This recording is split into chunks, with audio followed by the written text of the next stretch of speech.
رب العزت نے انسان کو بہت بڑی عزت عطا فرمائی ہے۔ انسان کی شان بہت بڑی اونچی شان ہے۔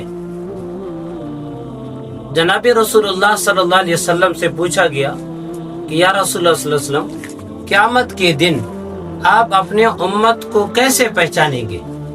آپ کی جو امتی ہیں اس کو آپ کیسے پہچانیں گے کہ 120 صف ہوں گے، باقی جتنا بھی پیغمبر ہیں ان سب کے امتیوں کا صف لگیں گے، تو آپ اپنے امت کو کیسے پہچانیں گے؟ نبی علیہ السلام نے کیا فرمایا ہے؟ میں اپنے امت کو وضو کے اعضاء سے پہچانوں گا۔ جب وہ وضو کریں گے قیامت کے دن اس کے چہرہ اور اس کے ہاتھ چمکیں گے، یعنی فرمایا یہ چمک رہے ہوں گے، میں اپنے امتیوں کو پہچانوں گا کہ یہ میرے امتی ہے، اس نے وضو کر کے نماز پڑھا، اس نے وضو کی ہے۔ اس لیے نماز کی بہت بڑی فضیلت بھی ہے، برکت بھی ہے۔ فرمایا جب انسان نماز پڑھتا ہے سب سے بڑی کامیابی اس کا یہ ہے کہ اللہ رب العزت اس کے رزق کی تنگی ختم فرما دیتے ہیں۔ جو انسان رزق کے لیے پریشان ہے وہ سب سے پہلے اپنے نماز کا اہتمام کر لے، اللہ تعالیٰ اس کے رزق کی تنگی ختم فرما دیتے ہیں، غیبی امداد فرما دیتے ہیں۔ نماز حدیث میں ہے، آپ صلی اللہ علیہ وسلم نے کیا فرمایا ہے؟ نماز معراج بھی ہے اور آپ صلی اللہ علیہ وسلم کی آنکھوں کا ٹھنڈک بھی ہے، اللہ سے ملانے کا راستہ بھی ہے۔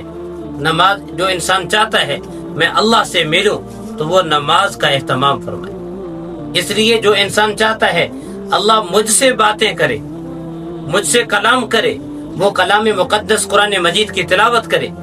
اللہ رب العزت قرآن مجید کے اندر انسان کو سمجھاتا ہے کہ یوں کر، یہ تیرا حکم ہے، یہاں اس طرح ہے، یہاں اس طرح ہے۔ تو اللہ نے احکامات بتا کر قرآن مقدس کے اندر انسان کو سمجھایا ہے۔ اگر انسان چاہتا ہے اللہ مجھ سے باتیں کر لے، یعنی اپنے انسان سے باتیں کرے، وہ قرآن مجید کی تلاوت کرے۔ جو انسان چاہتا ہے میں اللہ سے باتیں کروں، اللہ سے ہم کلام ہو جاؤں، وہ نماز پڑھے، ایسا سمجھو وہ اللہ کے ساتھ ہم کلام ہے۔ جب انسان سورۃ فاتحہ شروع کر دیتا ہے نا، پہلے اللہ کی تعریف، پھر اپنے لیے دعائیں۔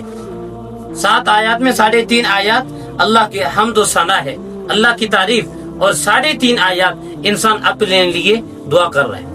کوئی عام بات نہیں ہے، نماز بھی ہے، دعا بھی ہے، اللہ سے ملانے کا راستہ بھی ہے۔